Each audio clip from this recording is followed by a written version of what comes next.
Although the ungrateful son put his mother out onto the street, he had no idea who would discover her. Our culture still does not plan for children, according to a research. This suggests that the office of maternity or paternity is a makeshift one, and that giving up is frequently preferable. However, what if the opposite occurs? What would happen if the mother discovers that her love is greater than all suffering and tragedy, that her heart grows tender and compassionate, and a new kind of love is created, a love that no one else can comprehend save the love she has for the son she conceives within her womb? We hold this tale in high regard, since the information we will share with you comes firsthand from one of our followers, who wrote to us on many occasions. I beg you to remain so you can understand the important information we will be giving you. Welcome to USA Stories channel.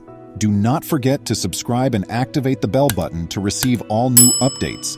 Now let's go to the story. My name is Maria, it declared.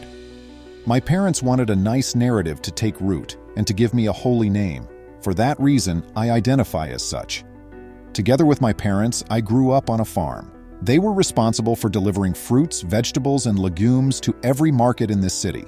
I'm familiar with every fruit and vegetable there is, and I also know exactly what a seed needs to become a tree. I had big dreams of learning and exceeding my parents' expectations when I decided to go to the city, but I could not let them go. I couldn't bear to separate with them and their plans for me, which included taking over the entire farm and continuing the family legacy of producing more fruits and vegetables than any other farm. I would often witness my childhood pals who became lifetime friends moving to the city to pursue new opportunities. They yearned for that wonderful chance, which never materialized, not because I didn't want to, but rather because I would always drop what I was doing and head over to meet them after work. Every day, they would gather on our roof to gaze at the abundant harvest and express their immense love for their land and livestock. I made the decision to stop thinking about wanting to go. After realizing that choosing to be happy is a personal choice, I made the choice to be happy. As time went on, I married a kind guy named Juan Carlos, the son of a friend of my father. What a fantastic dude! We liked the field, which is what his parents, mine, and all of us enjoyed. I was so content that I never felt the need to leave my farm for the busy city again. Years went by, and while I was sitting with my twin boys, Mateo and Felipe, I realized how rapidly time goes. Regretfully, when I learned that my parents and husband suffered an accident while en route to the central market to give the entire harvest, the doubt resurfaced, along with the uncertainty of wanting to flee far away and leave everything behind. As they informed me that they had not survived the explosion, my anguish and despair increased. I apologize. There was absolutely no possibility of life when the vehicle plunged off a cliff. I was alone, contemplative, and overwhelmed once more. My want to run, to go out, to want to escape forever revived crazily. However, why ridiculous? Because things had changed since I was a young person. Now that I was a mother, I was responsible for my 2 kids. I don't know how many parents have the same reoccurring ideas that arise and wound the soul. For my sons, my offspring, however, such ideas never really stuck. My spirit ached from my parents' unexpected passing, and every time I thought about it, all of my memories seemed like a sword piercing my mind more deeply. My spouse was a man who, despite the fact that we had nothing, simultaneously had everything. Therefore, his passing broke my heart. Ironically, he stayed and accepted his job. I believed him when he told me about his dreams. What will become of all those travels, all those aspirations I am aware of, me and my kids? While I observed my children, I asked myself this question up until the point where I saw beyond what was appropriate. I thought to myself, I have to get out of this. When I suddenly noticed a large field full with trees. I have 2 angels of flesh and blood here, and angels in heaven. Even so, I made an effort to work even harder so that my kids wouldn't enter paradise before me. I've worked really hard and saved enough money since then.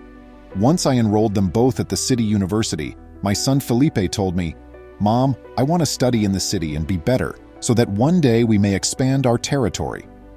Then it occurred to me that at his age, I had once had the same thinking. I knew then what I wanted to accomplish. I realized that in order for this new generation to accomplish something different, everyone had to make a sacrifice. I thus sent them both to study in the city. the one that was so optimistic for many, using all I had saved up over the years. I had no knowledge or comprehension of the metropolis, possibly because I was too busy seeing to them and providing for their every need, despite the fact that my hands were bleeding and my body had already acclimated to the rain, heat, and cold. I was unable to alert them to anything. Mateo was an intransigent person who insisted on being correct. Felipe was the most charming person and had confidence in his ability to conquer life. How could I not be aware of their thoughts, emotions, and dreams? I had spent more than 20 years raising and observing them. As time went on, I continued to see my kids in that city. Since I understood that was the reason they battled, to accomplish what I, his parents, his grandparents, or anybody else could not, I had to let them go, let them free. Although Mateo and Felipe had previously moved in together, their paths in the city were distinct. Since they had already become men and had not asked for anything, I had no idea what they required, which made it even worse for me.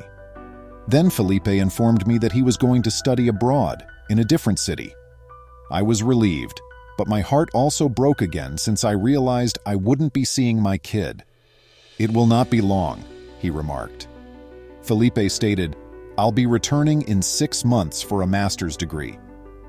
I had to sell my farm to support my son Mateo during those difficult and turbulent 6 months after learning that he had been imprisoned for stealing and assaulting someone in order to obtain employment. To set him free once more, I had to pay a hefty price. And I didn't care. Mindlessly, I went to pay my darling son's bail so that he may be set free after finding a buyer with the last few fruits I could manage to gather. He jumped into my arms upon seeing me and exclaimed, "Thank you, it won't happen again." I refrained from telling him that I had sold everything because I could see how depressed he was. I had faith that he would support me and be by my side till I heard, "Come home, thanks for everything."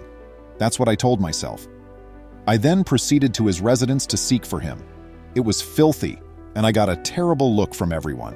Mateo walked out and yelled, "Get out of here," when I saw him. "I am no longer a child. I feel ashamed of you. I shall always be with my friends, and they are my friends. I don't want to hurt you, which is why I don't want you to come back and seek for me." "Son, what's happening on? Why are you speaking to me in such a manner?" I stated. "I hope you never return. My life is already mine. Find Felipe, please. He can assist you." "Why do you talk about your brother like that?" I informed him once again, but he said, "It's because he put his own needs ahead of mine, putting me on the side." Don't screw around, though. My pals were always there for me, and we made the best progress we could. I went to knock on the door again since I was having trouble believing what I was hearing. This time, he shoved me hard and became quite irate. I sobbed uncontrollably because life had wounded me once more.